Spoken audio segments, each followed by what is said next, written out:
Tapi kenapa konfliknya gue gak mau tahu. Tapi kalau gue kasih tau lu ya, 200 juta sebulan tuh gak ada apa-apanya, beneran. Apalagi anaknya 3. Berapa sih Eswen? Anaknya 2. Apalagi anaknya 2. Ya kan? Ngapain? Itu gak ada apa-apanya, beneran. Tinggal lu syukurin aja atau enggak, udah gitu aja.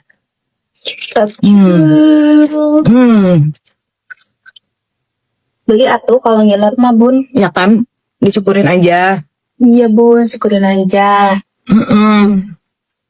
Gua gak boleh mager. Gak boleh mager. Biaya hidup makin meningkat, Cek. Gak boleh mager. Benar. Itu 200 juta gak ada apa-apanya, Cek. Ya.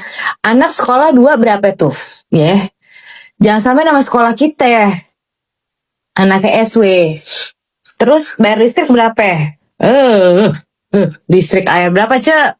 Aduh. Mahal, Cek. Gitu. Terus kalau ditanya waktu anak-anak sibuk apa kagak? Sibuk, jangankan anak SW, anak gue aja sibuk. Nah, Min gue, tau Min, anak gue pulang jam berapa Min? Sekolah. Anaknya Marimar tuh balik abis maghrib. Bis maghrib. Abis maghrib. Kadang-kadang jam berapa Min kalau abis volley olahraga?